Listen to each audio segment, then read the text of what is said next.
All right, everyone. So welcome to our first ever Hub AI Codes event. So with our partners at Compute Research School and AI Lund, we'll be doing a bit of a Python for beginners course today. So not to waste a ton of time, we're just going to get straight into this. First, I'll introduce a couple of our special guests for today. First, we have Sonia Eitz. Sonia is the study director at Compute Research School, the coordinator at AI Lund, and she also runs AIDS Lab, where her and her team do stuff on, or do research on cell death and lysosomes groups. Let me know if I'm getting any of that right, Sonia. Oh, that's fine. And secondly, we also have Rafsan Ahmed. Rafsan is a doctoral researcher at Lund University, where he specializes in machine learning in medicine. And also he created the Google Colab tutorial, which we will be all working from today. So before we begin, I guess let's welcome in Sonia to talk a little bit about her and her work and a little bit of our partners. Yes, so Rafsan, can you share the same? Great. Okay, so yes, I'm here with the double hat on, and that is as the study director of Compute and a steering group member of AI Lund. So Compute, for those of you who don't know, is a research school at Lund University, which is focused on promoting interdisciplinary research with computing. So that could be anything like, simple Python coding, or it could be something really advanced like parallel coding on the HPC cluster. So we have courses for that. For example, we also host seminars and so on. We're funded by the STEM faculties. But also, of course, some of our activities are open to people from other faculties. We currently have 273 PhD students and a little bit higher number of researchers. So even postdocs and supervisors can join Compute. And then AI Lund is an open network for artificial intelligence at Lund University. We often organize things together with Compute, but Compute has a broader scope, whereas AI Lund is really focusing on machine learning and other parts of artificial intelligence. This is an outreach network, which means that it's open to people from industry and public sector as well, not just to people from academia. And it's, again, very interdisciplinary, and we currently have over 1,600 members. And we also closely coordinate the teaching, but also especially the other networking with other organizations for Lund University. So we connect to AI Sweden and the WASP programs and so on. Yes. So then one of the things we're starting as one of the activities, because we think this is going to be fun, is peer learning groups. So this is part of the new Compute agenda of increasing student participation and activity. So the groups are meant to connect you to each other so that you can support yourself in self-learning. They will not be accompanied formally by teachers, but of course, myself and also Rafsan will be checking in occasionally, and we're also available for the organizational aspects. If you want to take part in this peer learning group after this tutorial today, for LU staff, could you go back one sec? Yes, if you're LU staff or LU PhD student, then you should sign up to Compute. If you are anything else, which means LU undergraduate student or people from other universities or other organizations, then you can sign up to AI Lund and or Hub AI, depending on what fits you. Of course, people who are staff and PhD students at Lund University can also sign up for AI Lund and Hub AI, but that's not mandatory to take part in this peer learning group, whereas the sign up to Compute is for staff and students. Yes, so the layout we will have is that today we'll have this kickoff, which will primarily consist of a short tutorial where Rafsan will introduce you to the wonderful world of Python. And the Colab link has already been sent to you, and it will also be available, of course, on our GitHub info page, for which the link was already also in the email. So on the GitHub page, we'll collect all kinds of info that is relevant for you that take part in this peer learning group, and that could be different study resources, but also practical information. And then we also have a Microsoft Teams channel and we have a bi-weekly Zoom room, and we will be following a Coursera online course. I will go into detail in the next slides for all of these things. And then we'll also, of course, give you, but you should also search for yourself for additional study material. This is a self-learning group and peer learning group. So, you know, give each other hints of cool stuff you find and so on. Yes, so the next slide, please. So here you see the info page to which you already gotten the link in your emails. So here we will list all kinds of practical information. For example, I have set up a step-by-step how you should connect to this peer learning group in case you can't remember all the things I say now in 5 minutes. So just go to this page, you will find all the information you need there. Okay, so then the next one. So once you, as you will see on this info page, the first step is to connect to the peer learning group on Microsoft Teams. This will be done by us connecting you to the Compute members group, because you cannot do that yourself. If you do have an LU email address but didn't register for today's event with it, please send it to us instead. If you do not have a LU address, that's no problem. We can also add people from outside the organization. Then you will find a pinned, if you go back, just, yeah. You will find a pinned, 3 pinned messages in the start. So the first one is, again, just like summary of the organizational stuff to guide you. Then there will be a short introduction by myself and also for Rafsan. I would very much like every one of you to introduce yourselves in the same manner. Please also write, for example, what you're doing your research on, why you would want to learn Python, if you have any prior experience, and you can also mention something personal. I mean, these groups are supposed to be, you know, fun and relaxed. So this is not a formal course. There's no credits. This is very important. So there will not be an exam or something like this. So, you know, this is just for you guys to network with others who are trying to achieve the same goal and to, you know, have a little bit fun while doing that. Yes, so then we will set up a bi-weekly Zoom room for those of you who prefer face-to-face over chat. This is optional, so you don't have to take part, but you can if you want to, and you can meet each other and you know, discuss your Python troubles or exciting things you have found or accomplished. And the link to connect to the Zoom room is in the welcome message in the Teams. And that's because we don't want to post it publicly on the internet. And it will start on February 1. The next step then is to sign up for this Coursera course, which we suggest to learn Python. This is a beginner-friendly course that covers all the basics. It's a rather short course, which they recommend to do in 6 weeks, but you could basically do it in 1 week if you want to. It's also for free if you select this audit course option. This means you don't get a certificate, but this is probably not necessary for most of you. And then, of course, you can learn at your own pace. So even though you're all in this group together, some of you may, you know, want to learn this in 1 week, and some may want to learn it in 6 weeks, and that's perfectly fine. So you all have different obligations, so just adjust the schedule to what you want. If for some reason you don't like this course that we suggested, there are also many other courses out there, and we have given some links for you can find additional Python learning material. So it's not mandatory that you follow this course, but we recommend it because then it's easier to kind of learn from each other. Yes. And that was all the things. So to summarize, we have the kickoff tutorial today. Of course, you can also just attend today's tutorial and say this was enough for me. I just want to have a small impression and then not continue. So the next step for you guys after this tutorial will be to go to the GitHub page. If you haven't read it yet, please read it. We'll connect you over the next days to the Teams channel. I had wanted to do that today, but you're so many that it will take a little bit of time. So, you know, if you haven't heard anything kind of by Friday, then please get back to us. Join the Zoom if you want. You can, of course, also set up additional meetings with each other. You know, some of you or all of you, that's completely flexible. So this group is self-organized. If you hate Wednesday evenings, you know, then suggest another time. So this is just like kind of to help you get started. And then do the Coursera registration and look at the additional study material we've posted. That's it. Have fun.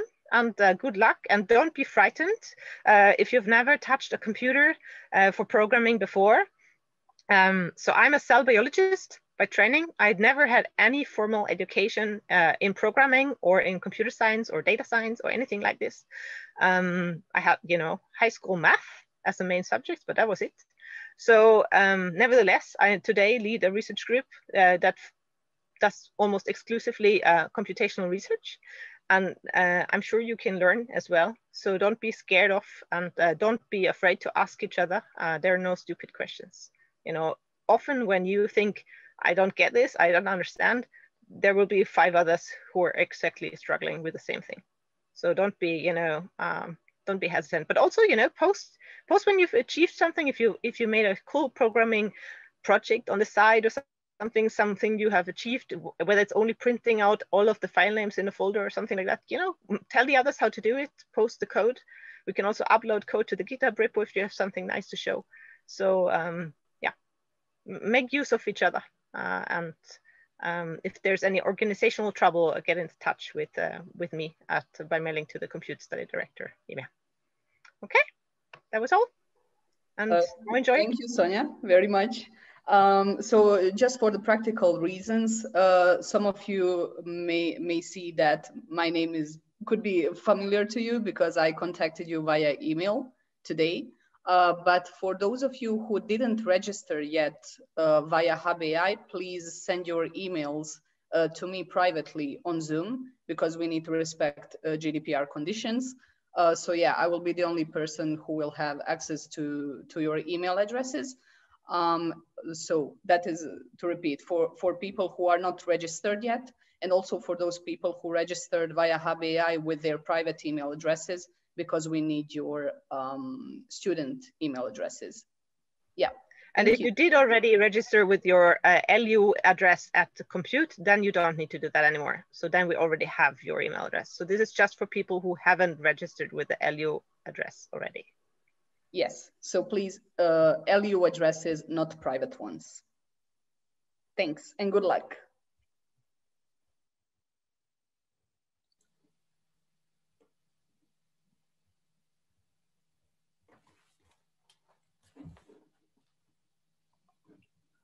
All right, so first of all, I'd like to say welcome to the Python for Beginners course. I have shared this Colab link with you in the chat. Does everybody see it?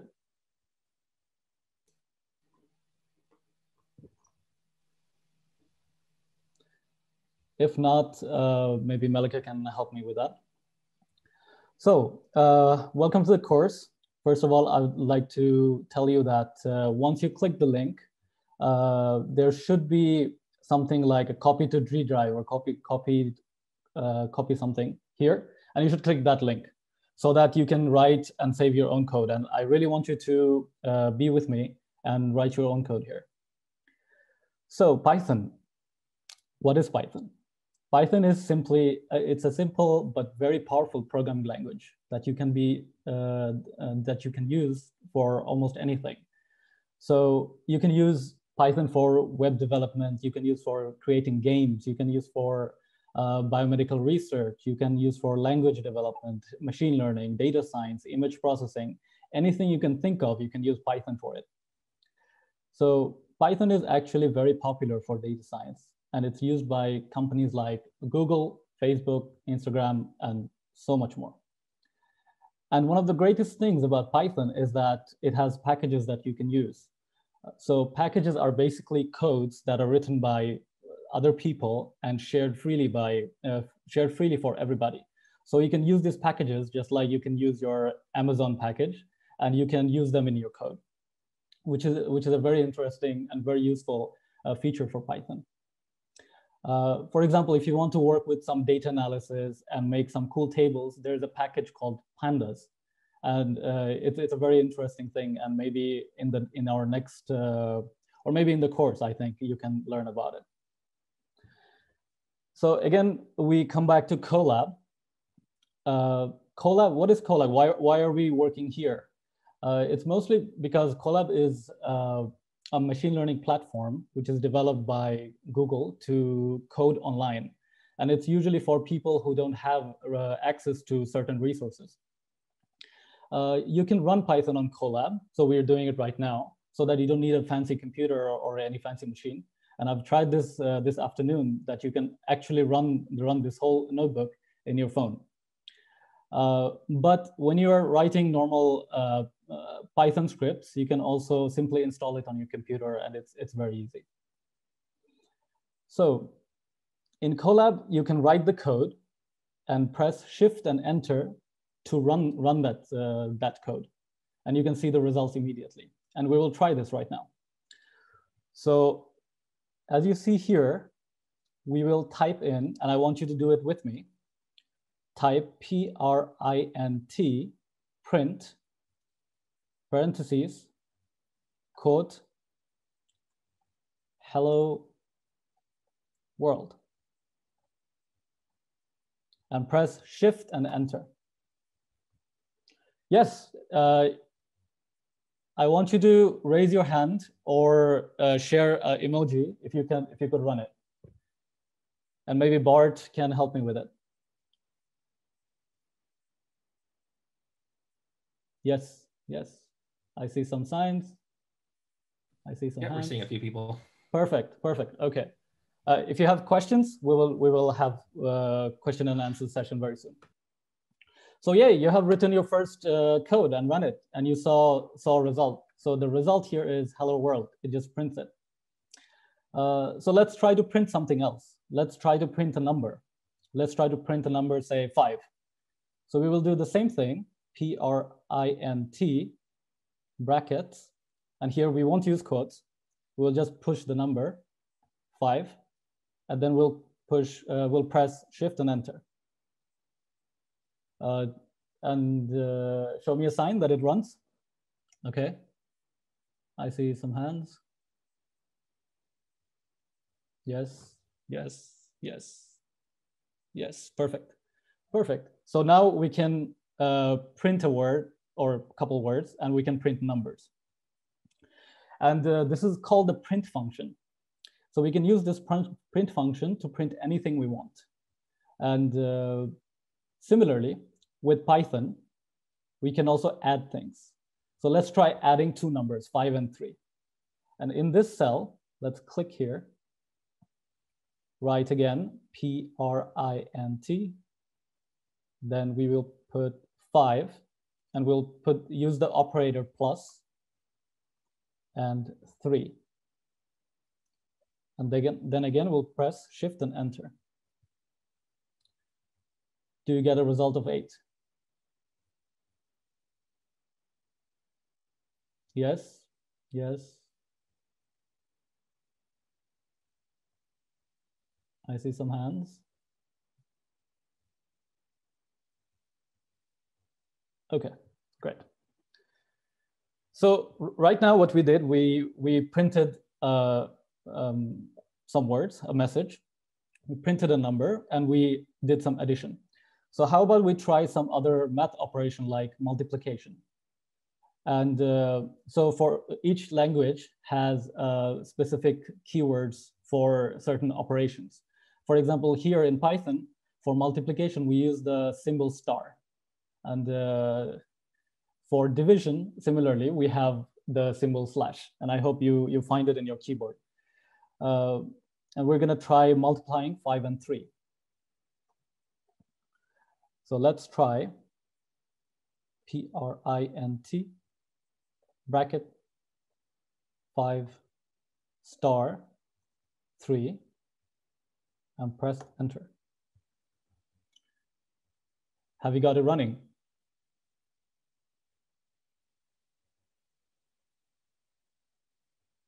Yes. Yeah, we got a few people saying yes. Perfect.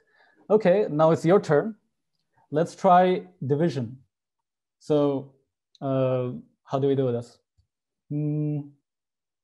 Yeah, let's try to divide 100 by 5, and show me an emoji if you have, or raise your hand if you have done it. I'll give you around 30 seconds to do it.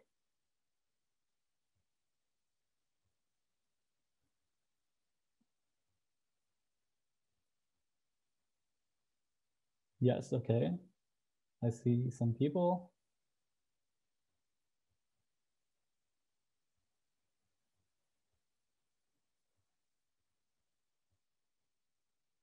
Okay.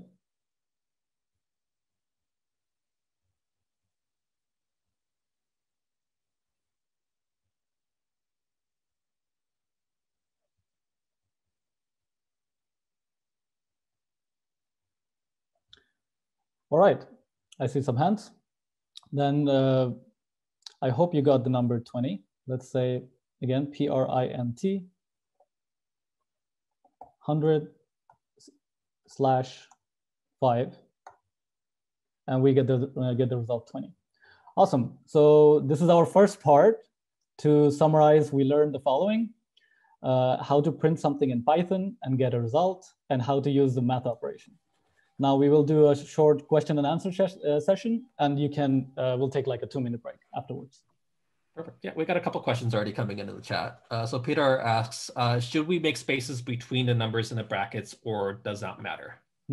It does not matter, but for readability, you can do that. So it doesn't really matter. And there are also a few raised hands. Maybe they can, you can unmute yourself and talk. It's perfectly okay. And we also have a question from Luis on the chat about when do we use the quotation marks in there? Is it just for printing words, or do we also use that for numbers?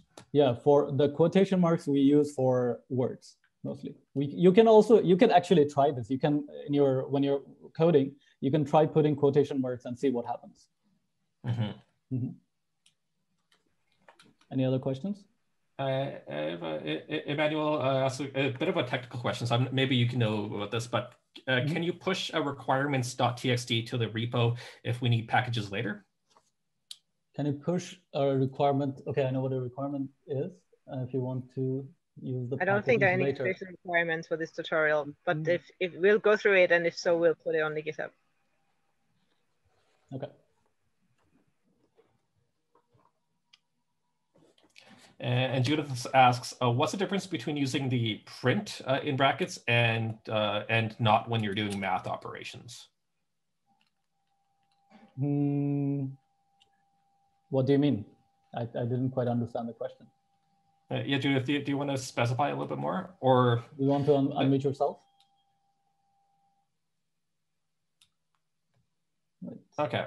So in the chat, yeah, she says like, yeah, print in 3 times 5 in brackets as opposed to just 5 times 3. She says the result's the same. Okay, yeah. So here's the thing: when we run it on this Colab, it's going to work because the Colab is built like that. But if you want to write a Python script and use print without brackets, especially for Python 3, it's not going to work. It's not going to give you any output. So for Colab, it's going to work, but for Python itself, it's not going to work. All right. So maybe we can continue, if you guys agree. All right. So now, let's declare some variables. What are variables? In Python, you can pick letters or words and you can assign stuff to them, and it can be anything.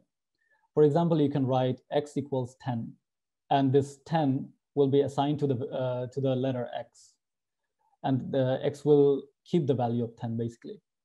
So let's try it out. Let's write x equals 10, and let's say y equals 5, and we press Shift and Enter. Okay. Nothing happened here because we didn't print anything. So I think it comes back to the question we got before, that if you are assigning stuff, if you don't print it, you don't always get the result. So now let's check the result. To do that, we will use print again, print, and let's say what x stands for. Shift Enter, and we get 10. Again, we will try for y, print, y, and we'll get 5. Now, could you guys run this so far? Yes, yes. Excuse me, Rafsan? Yes. Somebody in the chat is asking if you could zoom in the website itself. I don't think I can at the moment. The text might be a bit small. Yeah, okay, that's getting better. Yeah. Thank you. Sorry. Okay, I think I can work with this. All right, so let's try, just like before, let's try adding X and Y. Last time we added numbers, and this time we will add variables.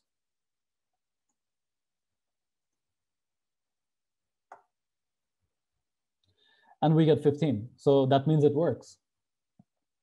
Okay, so if you want to change the value of X to another number, let's say 100, then you can do the same thing again. So instead of 10, we want to set X as 100. And then we want to see the result. So we can print, print X plus Y.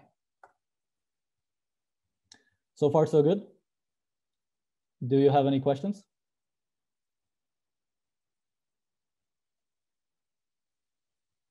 Okay. So what we did just now is called variable assignment or variable declaration. This just means simple algebra like you did in your middle school. You just assign different values to certain letters or words. And you can pick the names of these variables freely. So for example, you can give them the name of fruits. And if you want to add their prices, you can do that. So let's say we have apples for $2.50 per kilo, oranges for 3.2, and watermelon for $1. So we can calculate the cost for shopping 5 kilos of apples, 2 kilos of oranges, 5 kilos of water. So this is just going back to basic algebra, right? So how do we do this? Let's try to do this together. First, let's declare a variable called apple. And we can assign the value of 2.5. Okay, and then we press Shift and Enter. Now we can test it. We can check if it worked correctly. So we can say, okay, print apple, and it will run. Great. So let's assign the other two variables. So we have orange, I think, and it was 3.2. And watermelon for 1.0. And we press Shift and Enter. Okay, so far so good. Do you guys have any question? Wait, like, is there a problem with unmuting the participants? Like, is there an issue that you cannot unmute? Yeah, let us know in the chat if you guys are having issues unmuting. Yeah. No, I don't think. Can I ask you a question? Sometimes when we are using variables, it's useful to actually have, instead of only the values, also some like a string.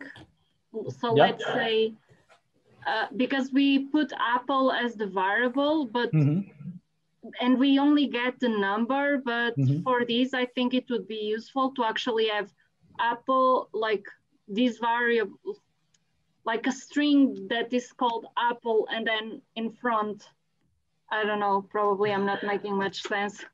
No, I understand. You can also create variables and put strings there. So you can create a variable called fruit, and you can put the string apple inside. So you can do that. Okay. That's a good question, actually. So if you have assigned your variables so far, I want you to do the next step by yourself, all of you. So we will calculate the total cost here. Total cost of 5 kilos of apples, 2 oranges, and I think 1 5-kilo watermelon. And here you will do something like total cost equals, and here you enter your formula. So I'll give you like 2 minutes to write it.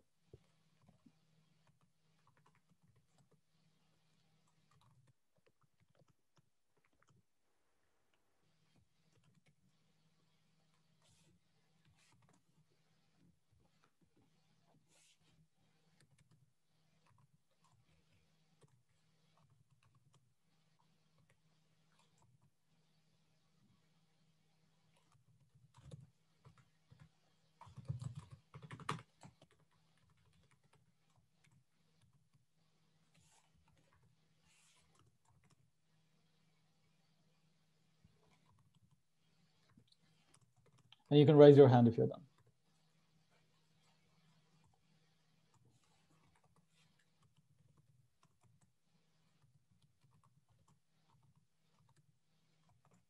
Okay. Okay.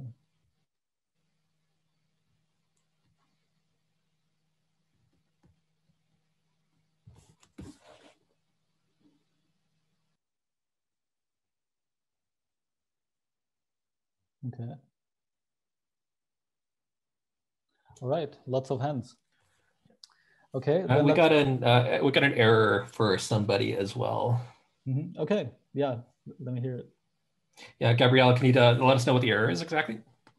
I probably got it mistaken. So I did with the brackets.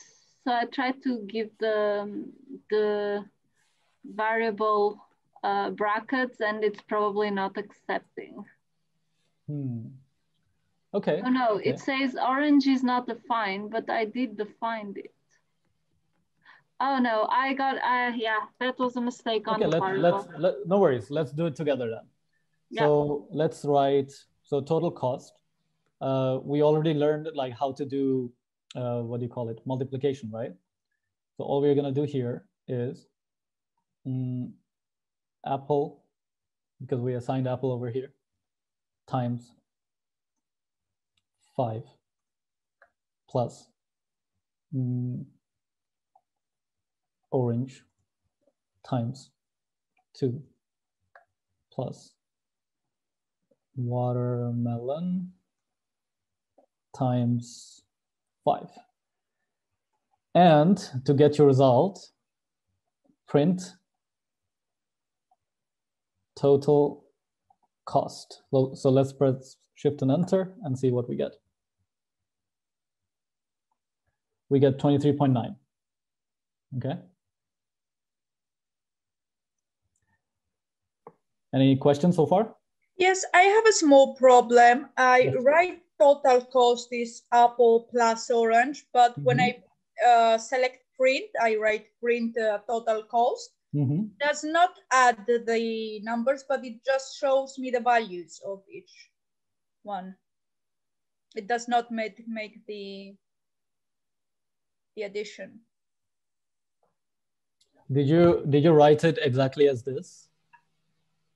Plus this? No, I just write this. Plus. Does it matter if we multiply them? Yes, of course, because we want to calculate the cost of 5 kilos of apples, right? Not just one apple. But if I just, yes, so it didn't add anything actually, just the print was 2.5, 3.2, and 1.0. It didn't make the... So in that case, maybe you are using quotation marks. No. Why don't you share? Maybe copy and paste it into the chat? Yeah, then we can check it and then we can try to solve it.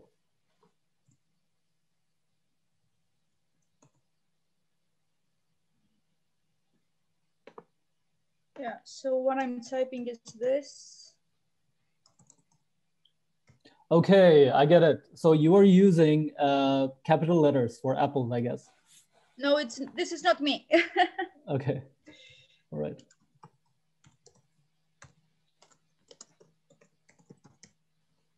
Okay, we got a few questions. Okay, that's good.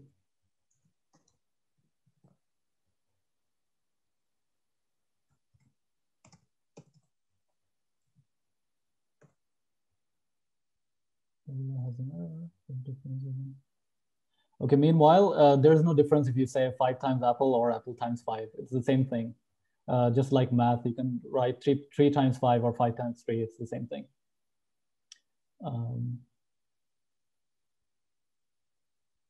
Yes, Silky Santosh, that's correct. That's correct. Oh.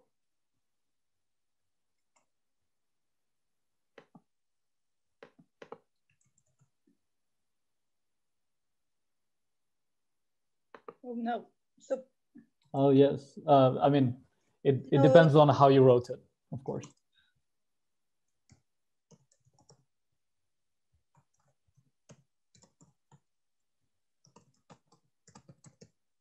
So this is what I type, but it does not.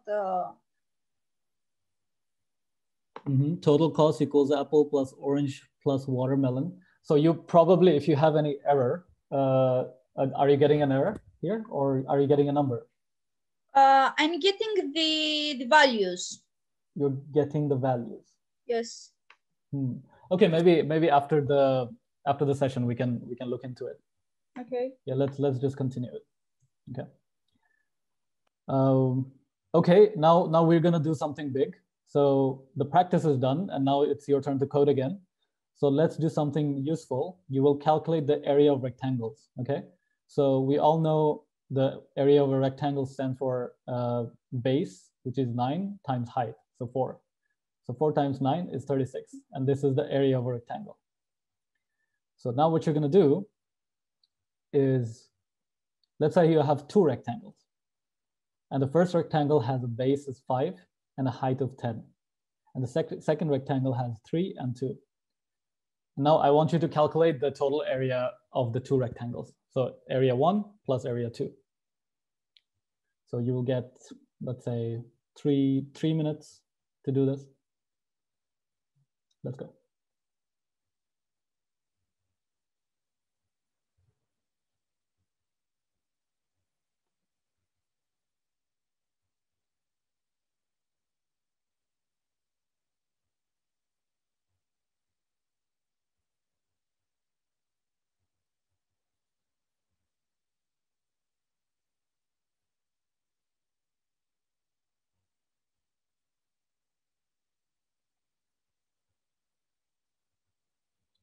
And you can share your answers in the chat if you want.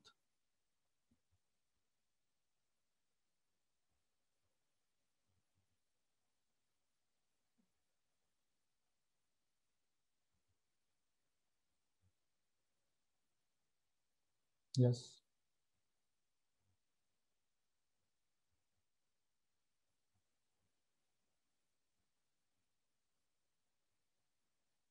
Okay, I see some raised hands already. That's good.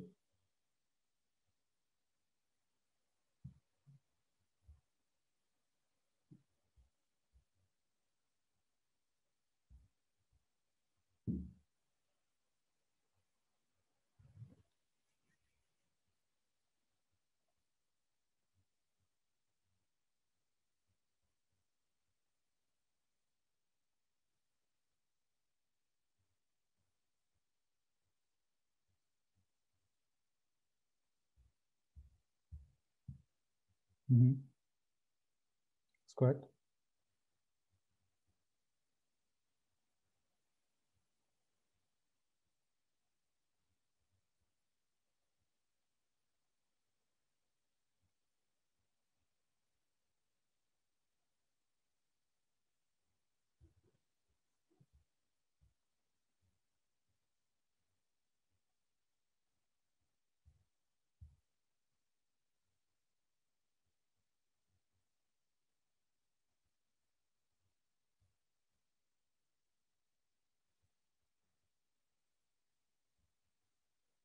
Okay, there's a solution. Let's see. Okay, that's good enough.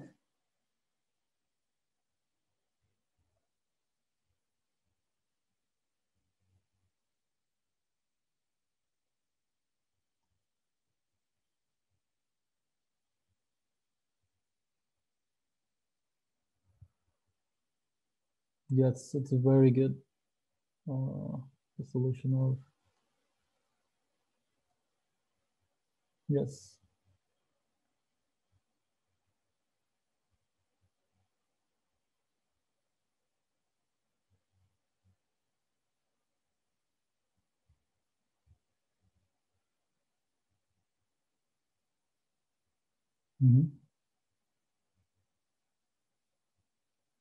Yes, good. Okay, we're getting a lot of solutions, so let's try to write it together. Okay, let's declare our variables first. So base 1 is 5.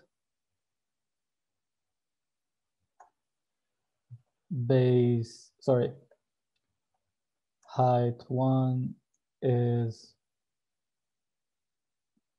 10. So area 1 is base 1 times, oops, I made a mistake here. Yeah, if you put a space between variable, then you will get an error. Height 1. Similarly, base 2 equals 3. Height 2 equals 2. Area 2 equals base 2 times height 2. Okay. Then total area is area 1 plus area 2. Print total area. Shift and enter. 56. Okay. So good job, guys. That's perfect. This is basically what you learn in the first day of your Python class. And to summarize, we learned how to use variables. We learned how to use math operations with variables and to write your own code using variables. So a lot of you were able to figure this out very easily. And we will do a question answer session right now, and we can take a coffee break after maybe 10 minutes.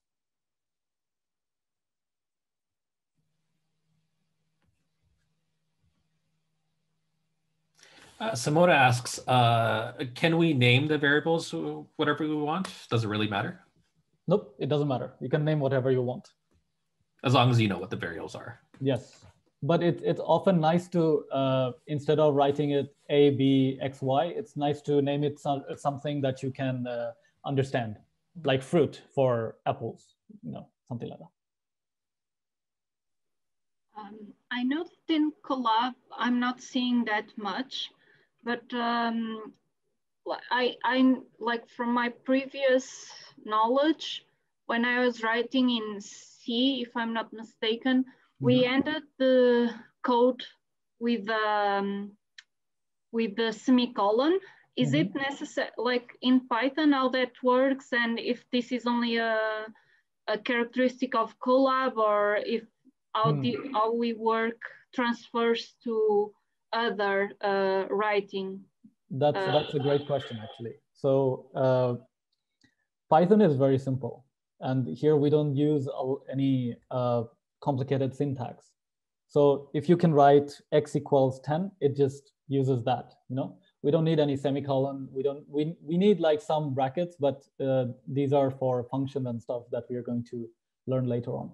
But in general, you don't need a semicolon. You don't need square brackets to define your variables and all that. Thanks.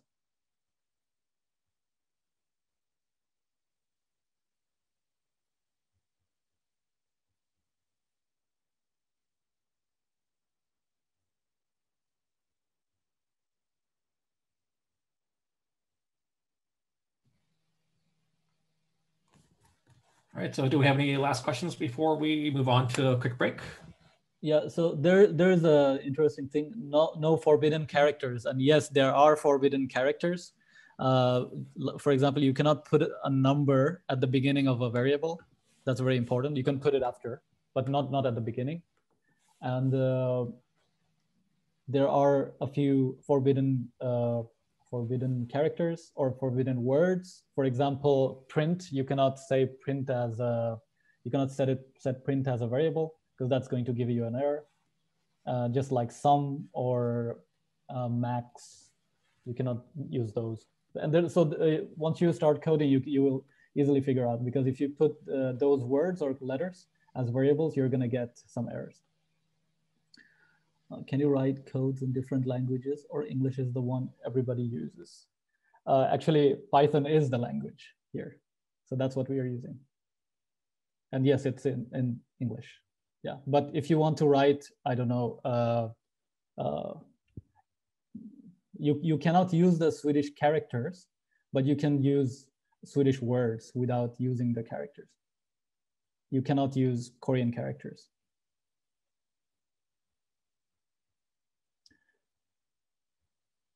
What's English oil Python? All right, if there are any more questions, we can take it now, or we can take a short break.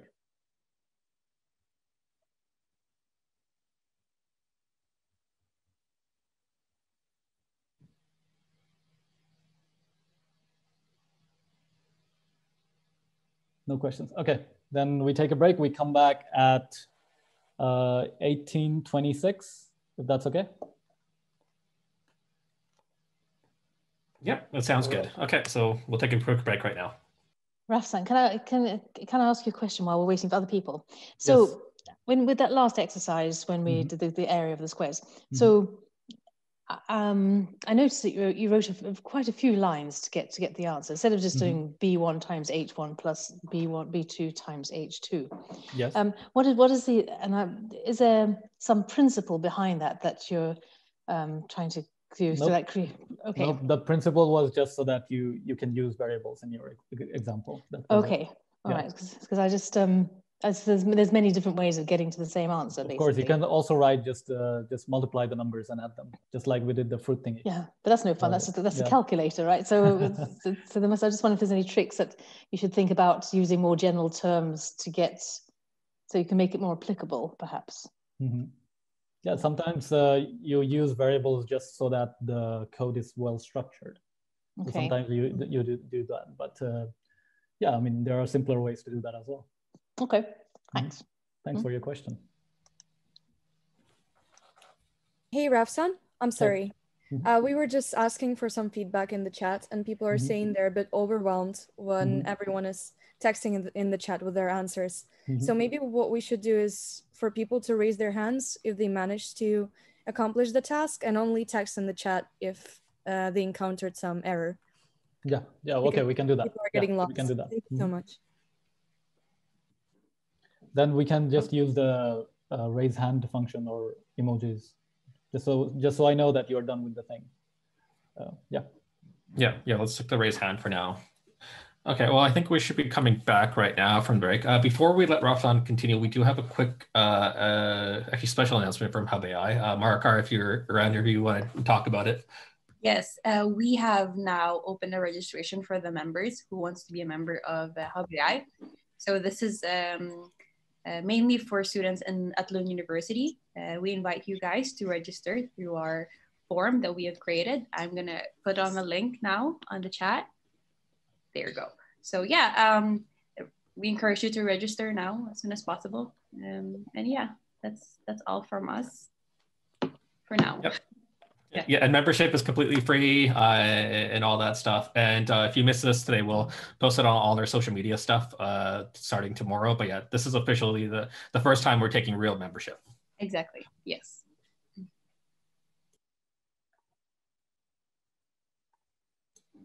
All right, it's all you.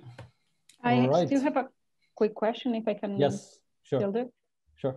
I already asked actually in the chat, but when I try to sign up for the Coursera course, I cannot see the audit option, and I've been through the web page several times already. So maybe if you can just share your screen and show where exactly is this audit option. Maybe after this session, maybe one of the Hub AI people or someone at Compute can share a screenshot about how to access the course, and we can use the team chat or something to explain that.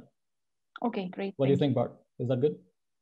Yeah, sure. Yeah. While you're doing your thing, I'll see if I can get at least some screenshots or something like that.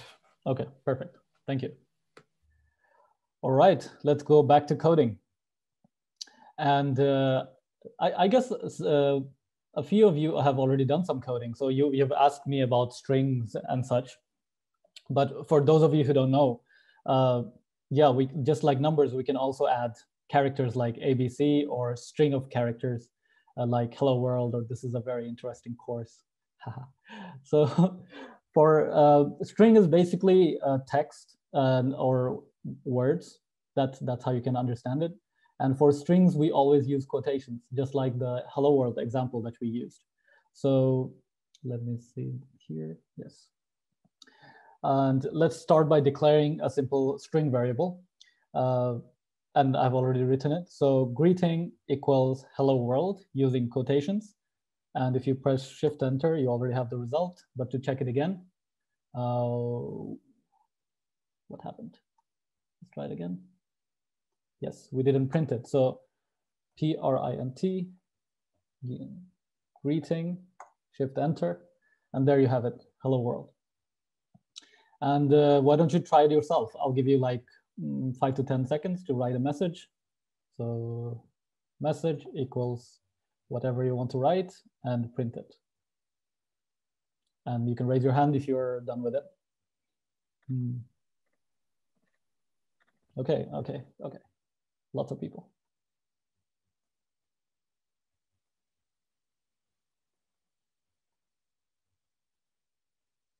Yes, okay. So here we can write something like Merry Christmas. And we can say, sorry, message, and it's going to print it out. We've done it already. So when we add two numbers, we get a sum. But what happens when we add strings? So we will try to do that right now. So let's use the two words apple and orange and add them together. So let's say, without declaring variables, let's say print quotes apple plus orange, Shift Enter. So here you see that you just get them added. So apple and orange, they just combine these two strings together, unlike addition with numbers where you just add the numbers. So what if we use a string and a number? So let's try it again. Let's say print. Here we say pair plus 4. And you get an error. So this is your first Python error if you haven't done Python before. So what does it say? It says type error. It must be string, not int, which we have here. So basically, different variables in Python have different types, and sometimes different types of variables cannot be added together. So for example, 1, 2, 3, these whole numbers, they're called integers, or int for short. 1.3, 2.5, etc. are floating point numbers with decimals, and you can use float for short.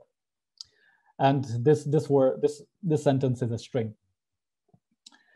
So how can we add a number and string together? So you may be thinking that, okay, I have pair and I want to add 4 at the end of pair. How can we do that? So to convert anything to a string, we can use the function str. And we already used a function called print before.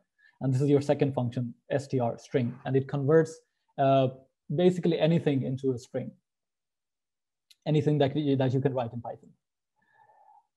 To convert a string to an integer, we use the reverse. So we use the function int with brackets, and that's it. So let's see if we can use this to print pair plus, and we can write, so we're going to join pair and 4. So we are going to write str brackets, and here we're going to write 4. And now let's run it. Don't forget the brackets for 4. And there you go. This is how you can join strings and numbers together.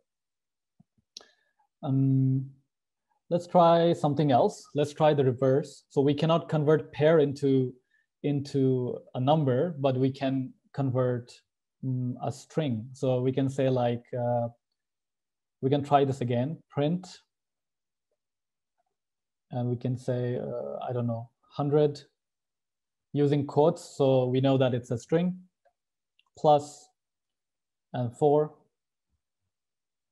and we press enter, and we get the same error. But if we use int here, What do we get?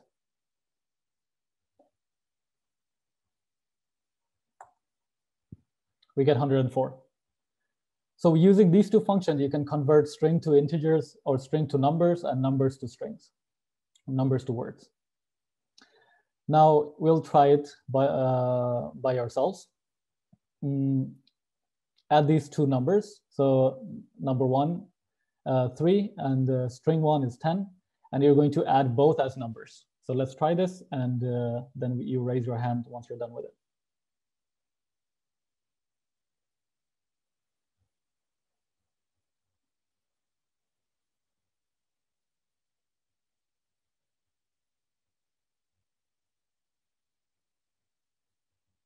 I can check the questions in the meanwhile.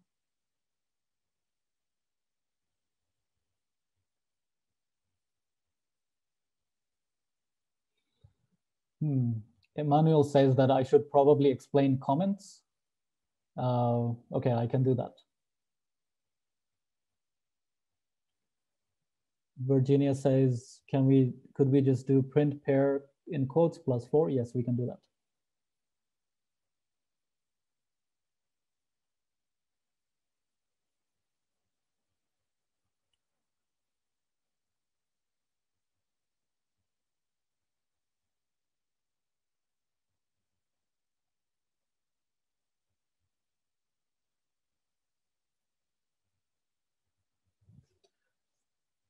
Okay, I see hands. Great.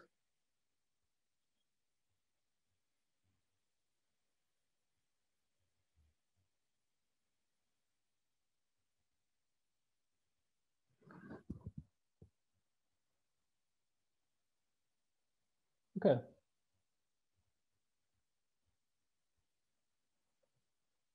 Let's continue then. To solve this, all you need to do is, okay, interesting thing. Here we have variables. So, but we just do the same thing again. So print num1 plus int string 1. And then we press shift and enter. All right. Let's try the second one then. Let's try to add both of them as strings.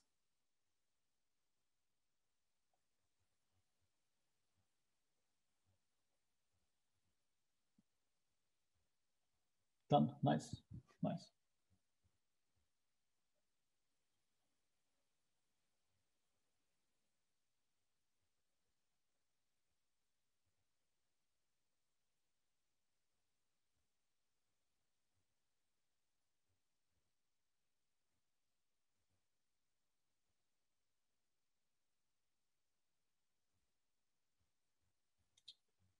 Done.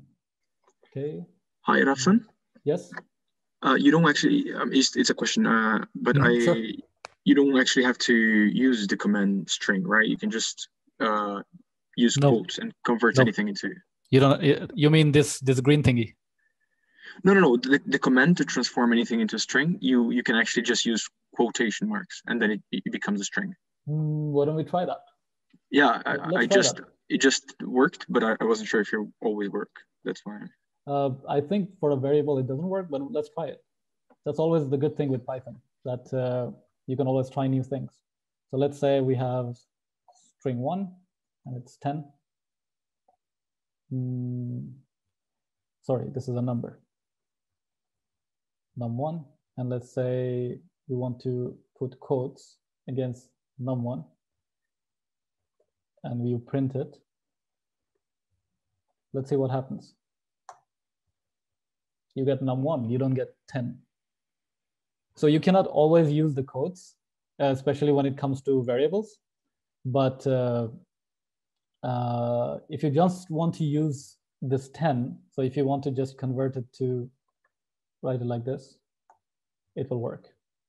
So for variables, as you asked, it's not going to work, but for simple numbers, it's going to work. Yeah, okay, thank you. Yeah.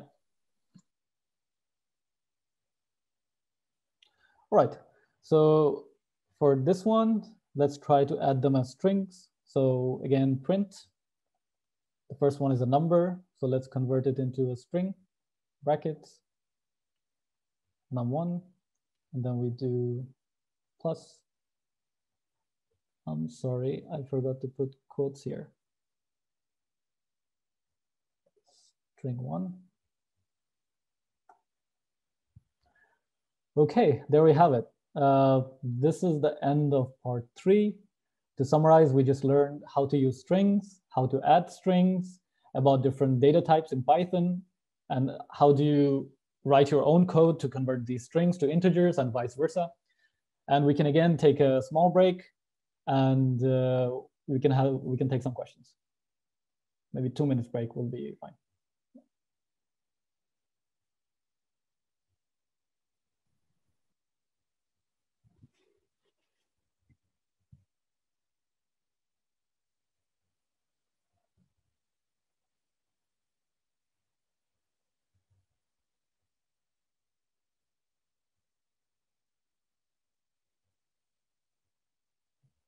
And I would encourage you to always, if you have questions like that you asked right now about strings and quotes, I would always encourage you to try it out by yourself. Then you learn very easily, and you see like you can test out different scenarios and different variables. So yeah, always try to run your own script and check out if it works. I have a question. Yes. Why is it 310? Mm-hmm. Because we put them as strings. No, yes. Now I understand. Yes. Yes. Yes, I don't understand why it is 310 when it is string. Mm-hmm. So what we did here is, instead of adding numbers, we try to add words, okay, or strings. So here the instruction was now let's try adding them as strings. So before, what we did is we tried to add them as numbers right here. So 3 plus 10, this 10 was a word, and we converted it to a number, and 3 plus 10 gave us 13. But okay, here, I understand. Okay, yeah, I see. Okay, here we just added them as words. Yep. All right, and we have a couple of housekeeping questions as well in the chat. So the first one was talking about the Zoom sessions that we're going to have every couple of weeks and how they're going to be run. So we're still kind of working a lot with how that's going to look, but we're not going to make Rafsan do a big course like this every second week. I think we're kind of at the moment designing it as a way for everyone to meet and talk about the Coursera course and to kind of brainstorm any kind of questions that they may have. Rafsan and others will be on hand to kind of act as more or less a supervisor, kind of like, correct me if I'm wrong, Rafsan, like that. Yeah, so the idea of peer learning groups is that you learn by exchanging your experiences and ideas. So the idea is not to have a teacher or an instructor, but you learn among yourself. However, in these Zoom sessions, at least I or one of my colleagues will try to be there, just so that we could answer your questions and maybe give you like some interesting projects to work on. Yeah. At least for the beginning, we'll do that. So we will probably not keep that up for 2 or 3 years, of course, but for the first couple of times, we'll make sure that one of us is there.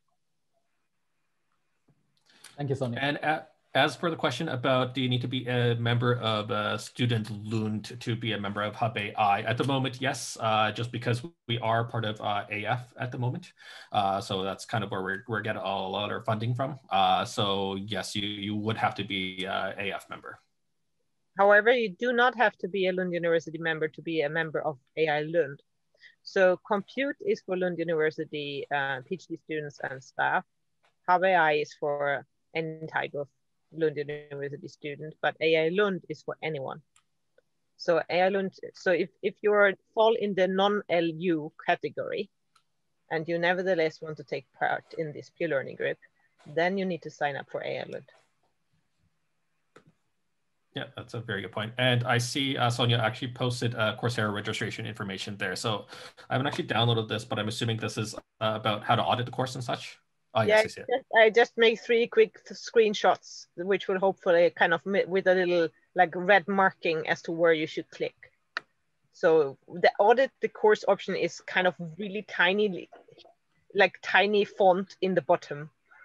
So because obviously they would like you to pay, but you do not have to. The only difference is that if you use the audit option, you will not be able to get like graded results for your exam, like these mini quizzes that you have in Coursera, and you will not get a certificate. But instead of using the Coursera to tell you whether your questions are correct or wrong, you can either try to figure it out yourself, or otherwise, this is what the peer learning group is for. So if you have like a quiz question which you are confused about, ask the others. Yeah. And for the Coursera, if you are a Lund University student and you registered your email with that, the L.lu email with the account, you can actually do it for free. So make sure you sign up as a student. Yeah, I'm not sure if that's true though. Like no, I signed up for free on there. Yeah, you can sign up free for Coursera, but you cannot necessarily sign up for the courses for free. Not for, I'm not sure. No, I'm on the Google one for free. Okay. I'm actually using Coursera for a while now. You can sign up for the courses, but you do not get the diploma at the end. Yes, yes. Yeah, so you don't get the full sign up. So Lund University does not pay for you to use Coursera in this way. Yeah, sorry, I should specify that. Yeah, sorry. Yeah. So, and also, so it doesn't matter whether you're staff or student. So you cannot get their paid certificate from Coursera. Yes, but you do get the answers for the exams. Okay, now that's good to know then. And I guess that's because Lund actually provides content for Coursera. So there's a couple of Lund mocks on Coursera, for example. I didn't know that. Good to know. Interesting. So there's a question in the chat that they ask for URL of your organization. Do you know which it is? Which of the organizations? Is the Hub AI or? To ask for the URL. Lund University. That would be lu.se.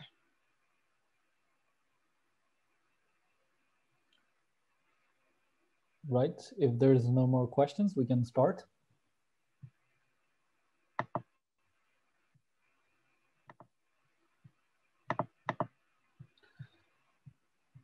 All right, this is going to be probably our last part, and we're going to talk about functions. So we already worked on print, string, and int, and these are all functions. And the best way to know what is a function is that they're going to have these brackets, parentheses. So what is a function? It is a chunk of reusable code that does something. So it basically takes an input and whatever you put in, it does something with it, and it's going to return an output. So for example, if you have, I don't know if I talk about machine learning, and if you have some interesting images and you want to figure out, okay, which ones are cats and which ones are dogs. So you will have images as input. You will do something with that. We don't know yet. And we'll get output as, okay, these are cats and these are dogs. So that is basically how a function works. And this is a very high level thing, but you will probably learn it in the, and you will probably try it a lot in your courses. So let me introduce you to a new function called input. It's similar to the functions we used previously, but what it does is that it asks the user to enter a value and stores that value as a string. Let's try it out here. So let's declare a variable name using this input function. So I'm going to put input, and here in quotes I can write enter name. Okay, this is basically your message, and you can write whatever you want with it, and you can print name. Let's run it and see what happens. Okay, so you have enter name, and you have a small box here. So here I can write my name, let's say Tish, and it prints out Tish. So instead of this, let's write like a string before this. Hello. plus name. Okay, let's enter again, Tish. And it's going to write out hello, Tish. So basically, this name, whatever you put in here in the small box, that value or that string is stored in name.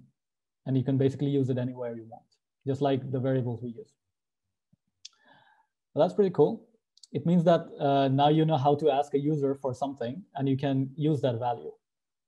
Well, let's try it yourself. Let's try to print Bart is a student at Lund University. Okay. So here, name, and I want you to try it out. So once you're done, let me know. And if you have any errors, let me know that as well.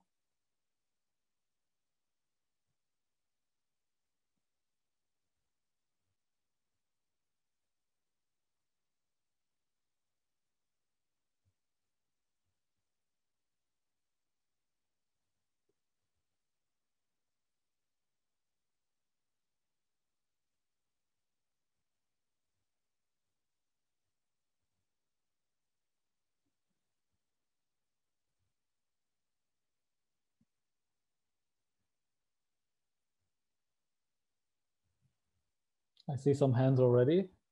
That's good.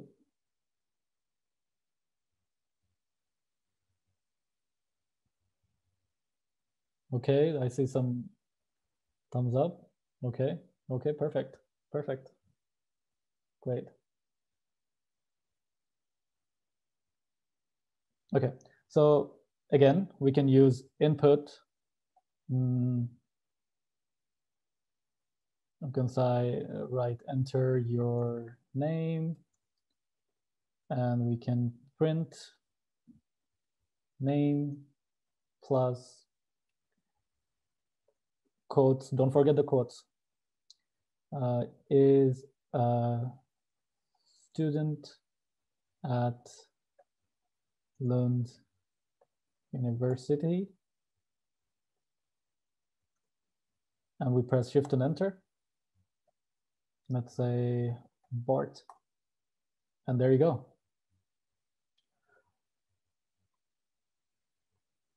All right.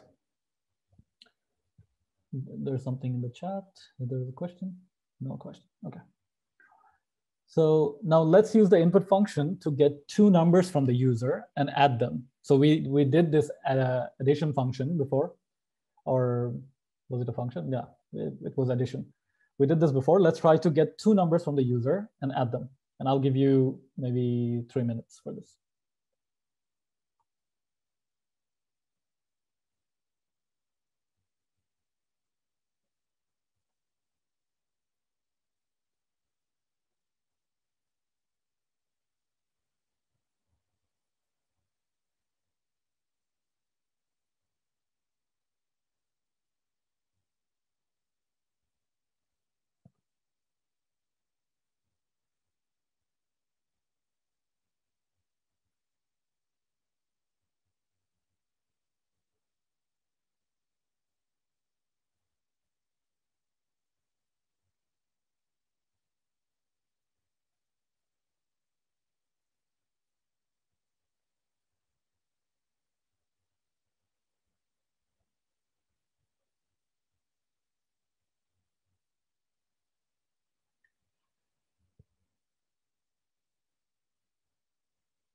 There are some hands, nice.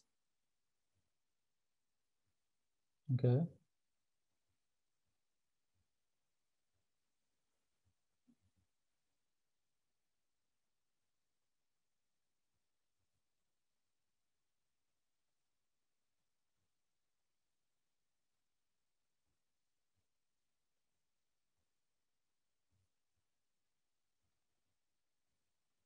All right.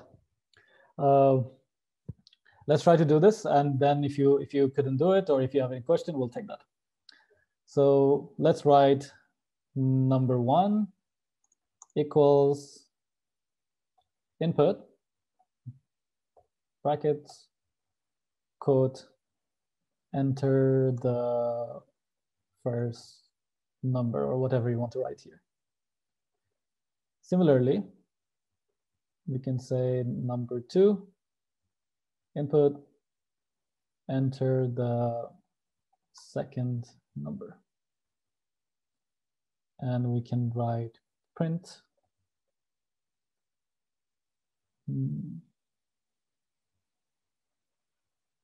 num1 plus num2.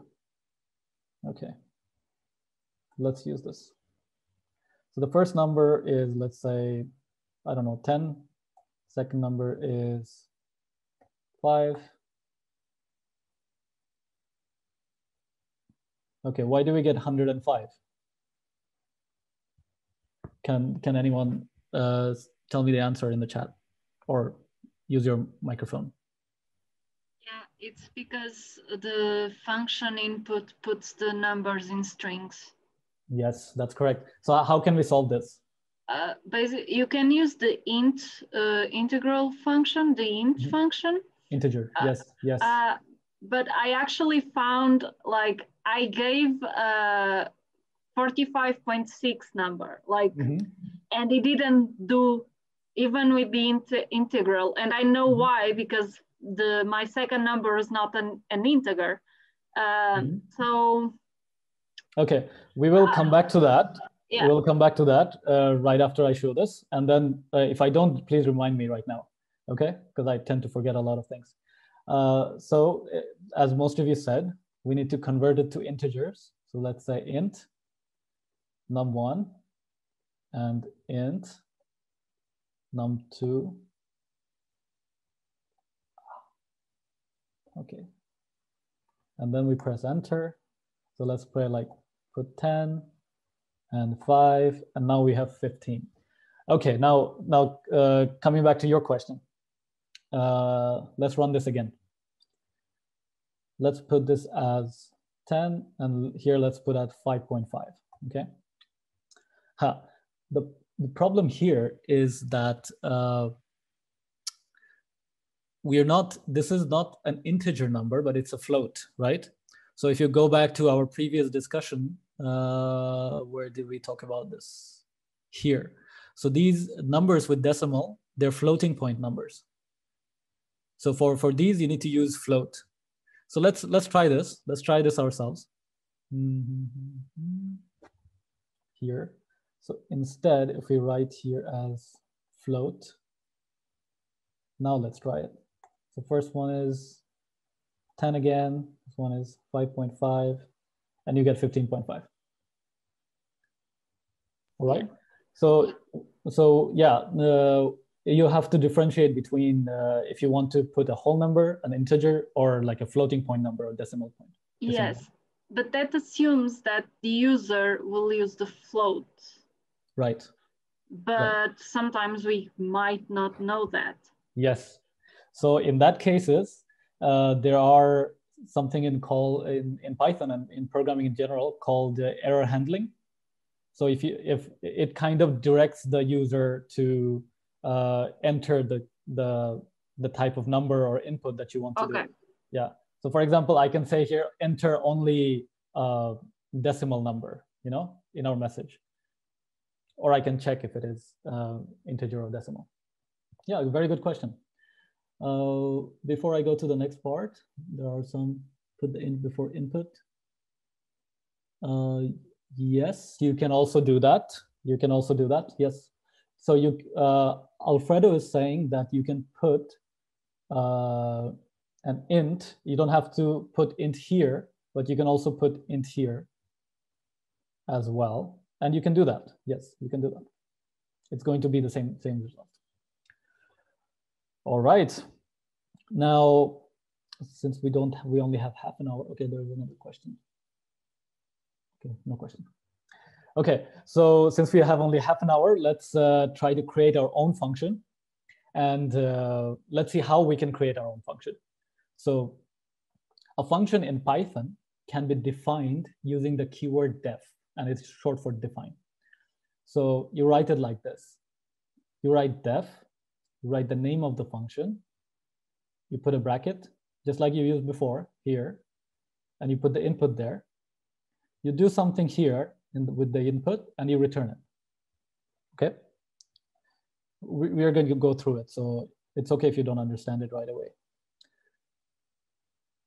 So let's write something that lets us add two numbers, 10 and 5. So you already know how to add two numbers, 10 plus 15, and you can write like print total, and you will get 15. Oh, sorry, 25. And so let's create a function here. So here I put the keyword define def. I name the function add, and I have two inputs, A and B. And all I'm doing is printing A plus B. That's it. Again, I'm putting the keyword def. I'm putting add as the name of the function. This is the name. There are two numbers, A and B. And I can put, so inside the function, I'm writing print A plus B. And let's see if it works. So I can use print, sorry. Let's use the variable total equals add. Let's say 5 and 3. Print total. We have a none. Okay, because we didn't use return. Okay, but let's pause right here. I think you have some questions, so let's try to answer them first.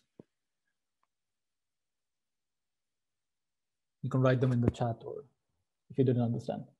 If I don't get any question, that means you understand, so I'm going to move forward. Can you please define it again? Yes, I can. Okay.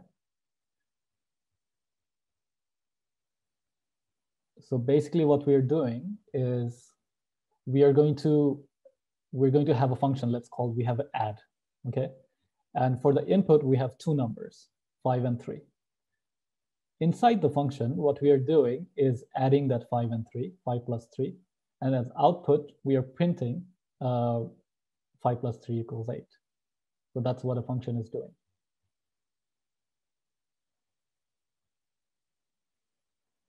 Do you have to define A and B before? Yes. Yes.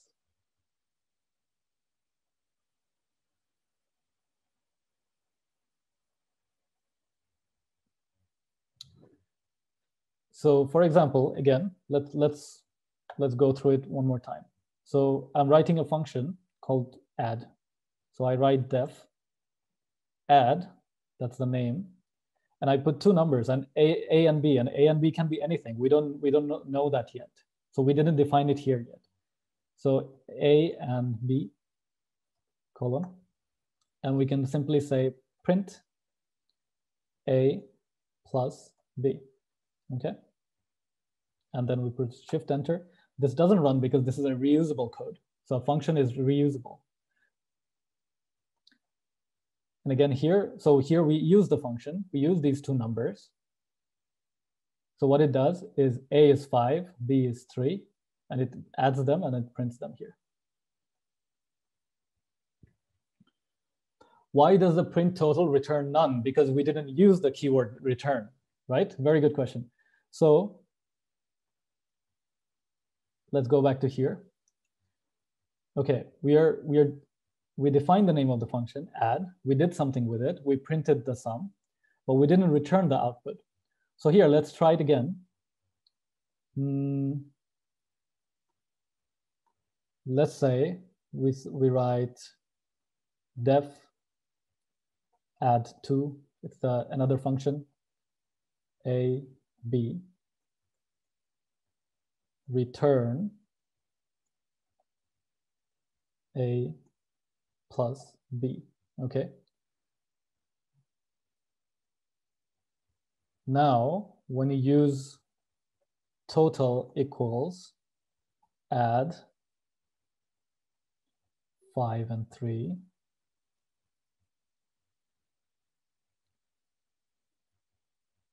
okay.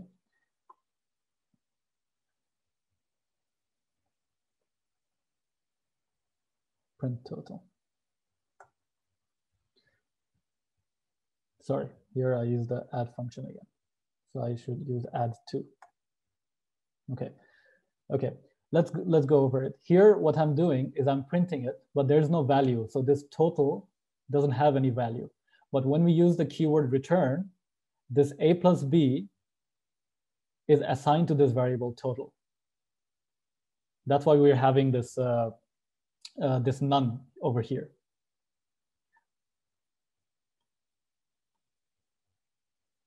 We don't need to print total since the function printing is included, right? Yes, yes, and that's why actually we are getting this none. So if you remove this print right here, you'll get 8. I hope that made sense. I think it's a bit confusing, but if you do it yourself, I think you will understand it a bit well. So yeah, here we can use this add function to add 2 numbers. So we can use add num1 plus num2. Oh, sorry, forgot this. Yes, so it does that. And we can also change these numbers. So let's say num1 equals 100, num2 equals 200, and we can still add them. We can still use the function right here.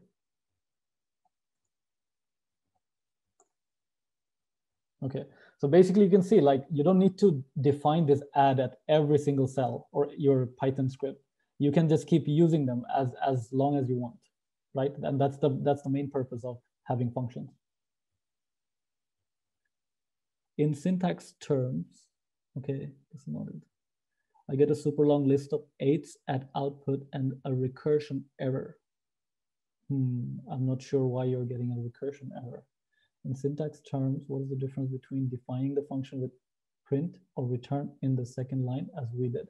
Not understood. Okay, let's go back to this. So what return does is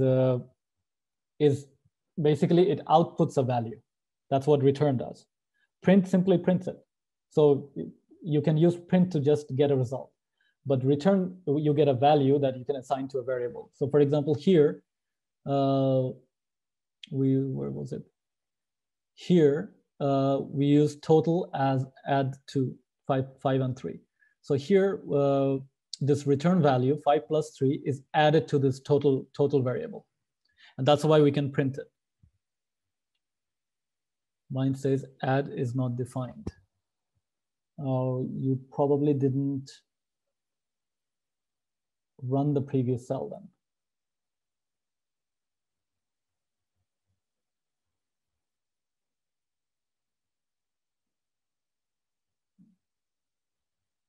A lot of add is not defined. Okay.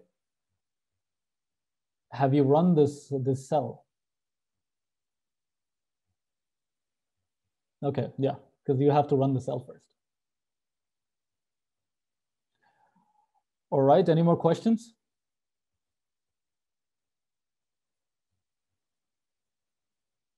If I have print and return, I have always 2 numbers. Yes, that's true. If you have print and return, you will have 2 numbers.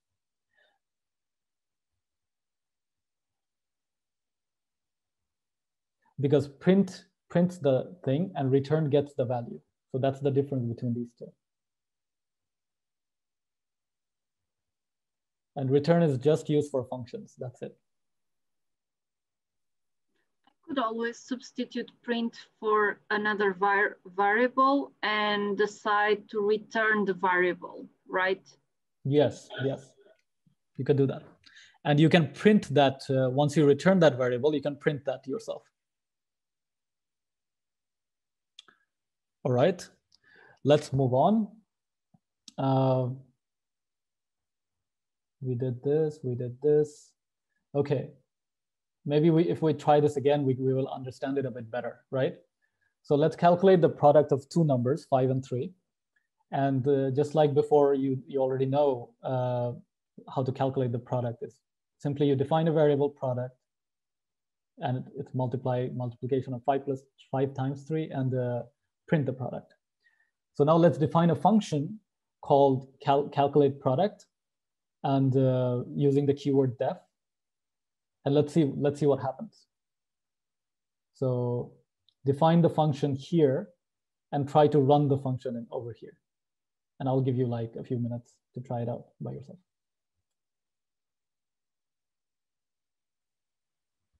And you can ask me any question if you want in the meantime.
Nice.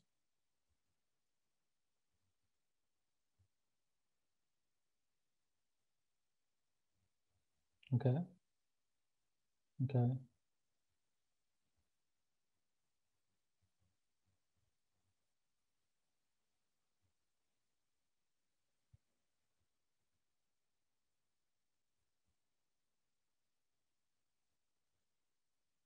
Okay.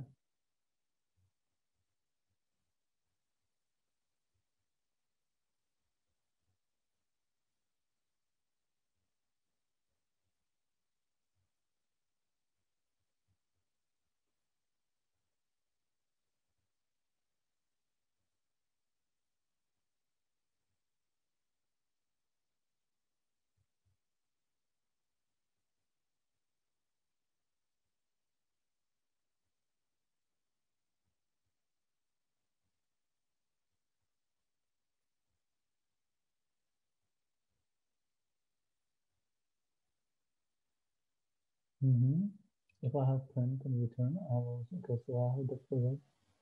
Total the return product also gives me the same number. Return product. What do you mean? So if I have return product, it also gives me the same number. Outside the function or inside the function? Inside the function. So if I substitute return total by return product, it gives me the same. Okay. So the product is a function. I think someone was having a recursion error, right? And what you're doing is running that function inside that function and inside that function, and you keep going. I think that's why you're having that. Oh, okay. Adam, yes, I think you're correct. You're correct. Okay, so let's try this. Define calc product, let's say A and B, so two numbers, and product equals A times B, return product. Yeah, forget about the print. Here we're just returning the value. Okay. So here we have, say, calculate product of two numbers, say 5 and 3. We press enter and we get 15. For different numbers, say calculate product, say 50 and 40 is going to give 2000. So you see, you can use this function as many times as you want. You don't have to keep typing calculate product or 5 times 3, 50 times 40 and all that. So that's done. So we're done with this function part. And we have the last final exercise. This is what you do, is that you write, hi, my name is Anna, and I'm from Finland. So you'll write a function where you will get this name, and you will get the country. You'll use the input function for it. And you're going to return the string.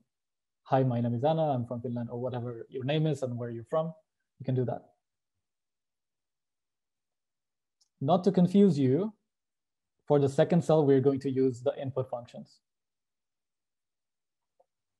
So within the function, we're not going to use any input, if that made sense.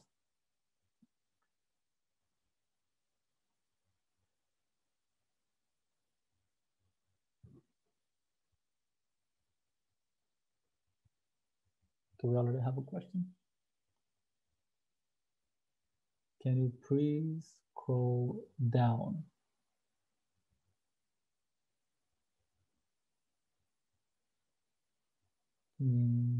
Scroll down.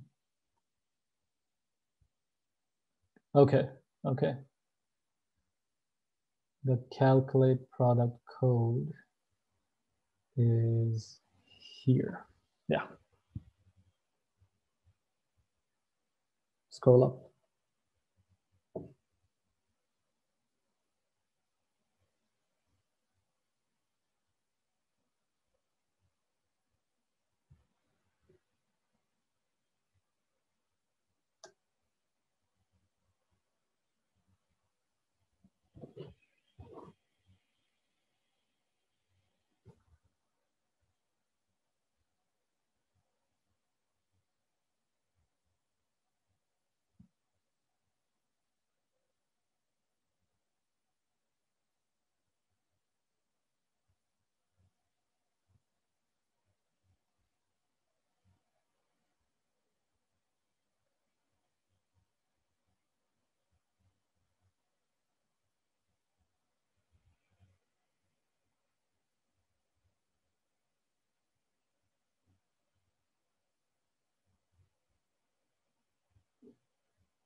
Okay, some of you are getting some errors, and I should mention it that in Python you do something called indentation. So when you're using a function, you don't write things right here, but you use an indent. So use a tab, a little bit of space, and you write from here. That means that this whole thing that comes under this function is part of it. Okay. So if you get any error called indentation error, then you can just see that everything is aligned.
You can raise your hand if you're done and if you get a result.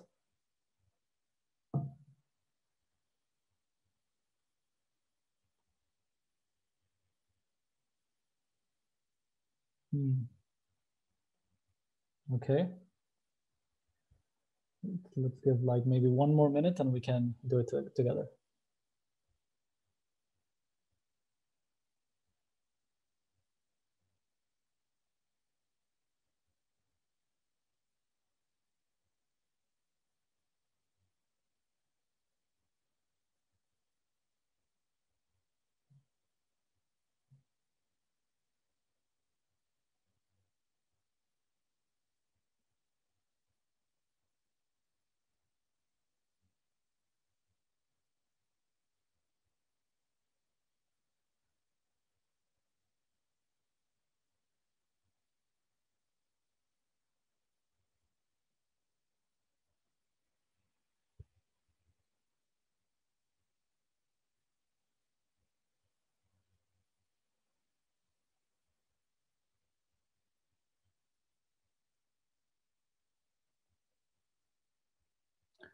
All right, let's do this. So we want to write a function called intro where you enter your name and your country you're from, and it prints out this message. So for intro, we have 2 inputs. One is the name and one is the country, okay? And we are simply going to, let's say we return this. Let's say we don't print it right in the function. So let's return this. So return, hi, my name is,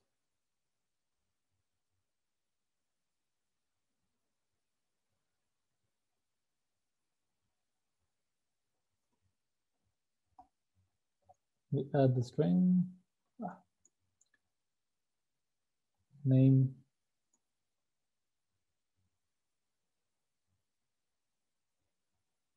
quote,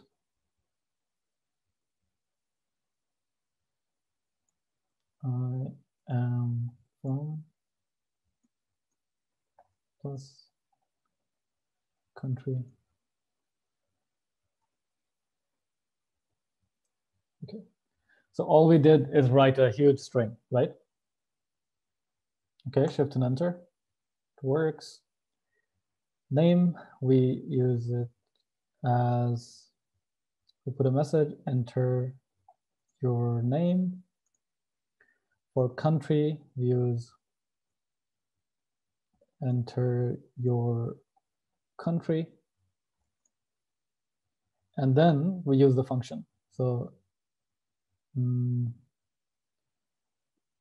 message equals intro, name, country,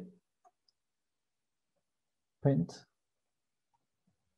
message.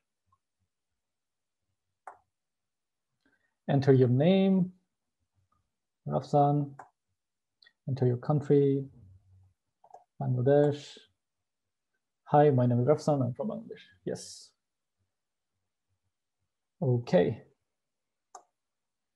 That's it. So we are done with our intro. If you have any questions, I can take it now. If you don't have any questions, I can do a short demo about a mini game.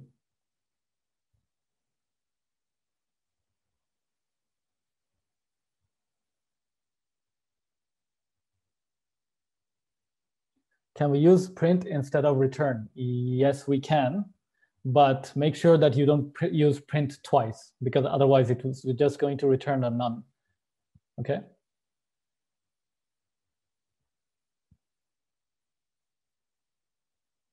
Can you scroll up a bit to see the answer, of course?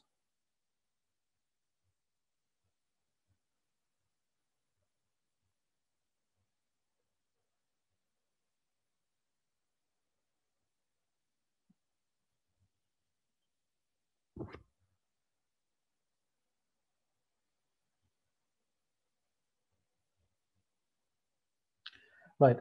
So before we sign off, I just wanted to show you like what you can do with Python. So I wrote a mini game, and it's just a few lines of code. So the game is called Guess the Number, right? What you do is, like, the computer guesses a number randomly, and you take a guess. And the computer will say, like, whether the number is higher than your guess or lower than your guess. So for example, you guess something, the computer guesses something, and you say, like, okay, the number is 5. And the computer says, no, it's higher. Then the computer says, like, you can write 8, and the computer says, no, it's lower. Then you say 6. It's okay. So again, the computer chooses a random number. We make a guess and enter that number. If we guess right, we win. And if we guess wrong, the computer tells us, like, if the guess is higher or lower. And we get only 6 tries. So this is the code. It's less than 30 lines of code. And let's see what it does, just as a demonstration. So the computer says, take a guess between 1 and 50. So let's say 25. Your guess is too high. So let's say 20. Your guess is too high. Okay, 10. Guess is too high. 5. Guess is too high. 2. Yeah, you won.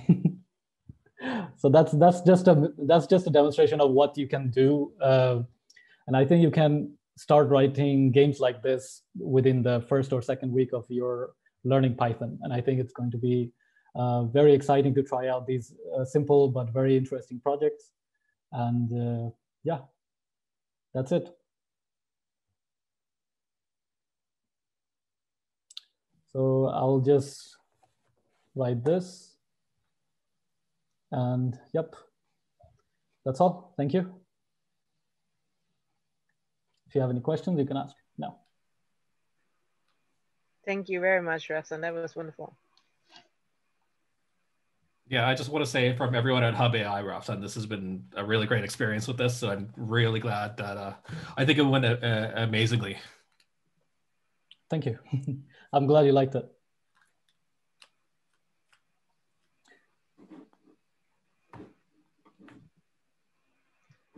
So what we'll do is that we'll try to post the video of this session, or at least the link to it, also on the GitHub info page. And then we will connect you all for the peer learning group. I have already written to some of you who've registered with a non-LU address for Compute. And then those that have registered for Hub AI will also be contacted. And yes, then for those that feel this was too easy, we will also be starting an advanced Python learning group soon. So in this case, just send us a message saying, I think I'm too advanced for this. Please keep me in mind for the advanced group instead. And I will notify you when that starts.